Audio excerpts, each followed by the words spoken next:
我叫 sherry.xu Brand 的创始人，我生活在澳大利亚墨尔本。这些年通过自己的工作，也与很多优秀的人打过交道。往往我们谈的都是营销、品牌以及如何与中国消费者建立连接。但我心里始终有一个好奇，这些人他们的那些从零开始的瞬间是怎样的呢？所以1001次澳洲对话就是我对这个问题的持续追问。今天我要采访的对象是墨尔本非常有名的牛排馆 San Telmo 餐饮集团的行政主厨。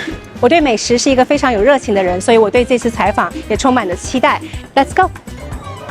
Hi, Ollie. Hello, how are you? Sherry, nice to meet you. Nice to meet you. So many people in We've had lunchtime. a very busy lunch. It's always Always nice to busy. be here.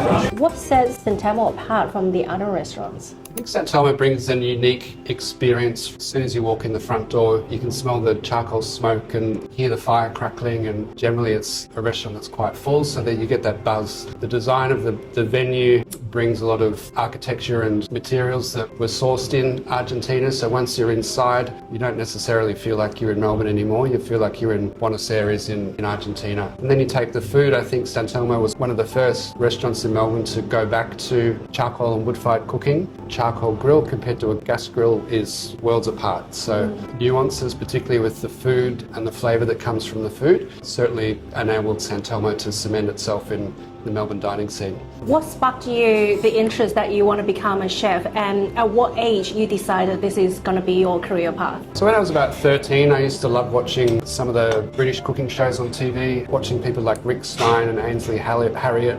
Just got me really involved in what food was and what food could be. And as a young person, I used to watch my mum do a lot of cooking and baking at home, and it sort of sparked my interest from there. So you started working in the kitchen when you was still in the school. At the time, how do you survive in that very intense, very fast-paced environment? I'd say the biggest challenge was probably being so young. I had to mature quite quickly, and I had to find my sort of feet in the pecking order of how kitchens really worked. Was probably very good for me, because at that age I was quite a timid, shy person, and it sort of made me come out of my skin and I suppose assert myself in ways that I never really did. We were always just running around crazy trying to get the food out and make the food as perfect as possible. It was really something that I thrived on. Have you ever cooked meals for your family when you were still, in the school? I did, but not as much as I should have. I think my mother was always asking if I could cook something on occasion. I probably regret not cooking as much when I was younger. We know you became a head chef at the Stoke House when you was only 26. What did that role bring to you? The role at Stoke House brought to me, I suppose, the need to, again, mature quickly. Being head chef at 26, although I'd been at Stoke House for about 5 years already, I had to mature into be a leader, to be someone that could not only cook and manage a kitchen, but also develop a team, I suppose, work with a lot of people and respect. I think in my first year or so I made a lot of mistakes. I sort of, didn't quite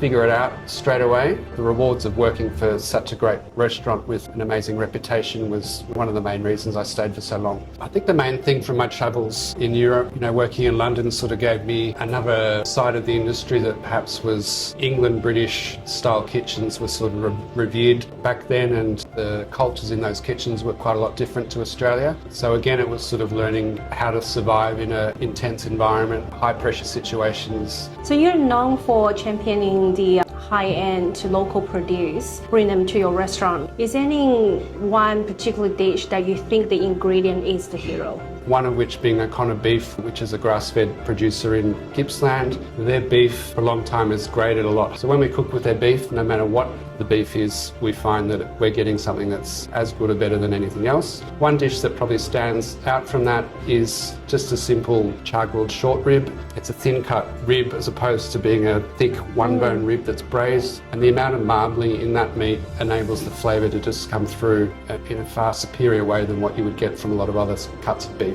So an Argentinian sauce made up of parsley, dried oregano, chili, garlic, oil and vinegar. So you're leading a large team across different restaurants under the group. What are the big things you try to instill in young chef you have in the team?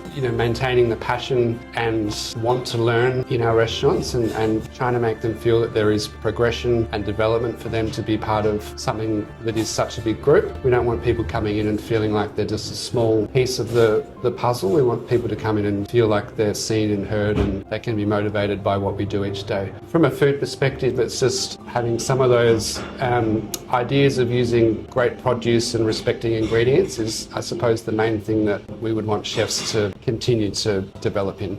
If you have to serve one dish that represents you, what would that be? You know, a big 800-gram piece of ribeye, cooking it medium rare and serving it with some grilled vegetables or smoked vegetables. One thing that I'm doing in a few weeks is doing a whole smoked roasted cabbage, cutting it up and grilling it, again to grill the insides and serving it with the mustard, smoked garlic and balsamic dressing. Something like that ties a vegetable and a great piece of meat together is what I love to cook. So Lee, thank you so much for today. Is there anything you want to say to our audiences, which are mainly Chinese, on the Red Note platform? Thank you everyone for listening, and I'd love to see you all at some of our restaurants in Melbourne at some stage soon.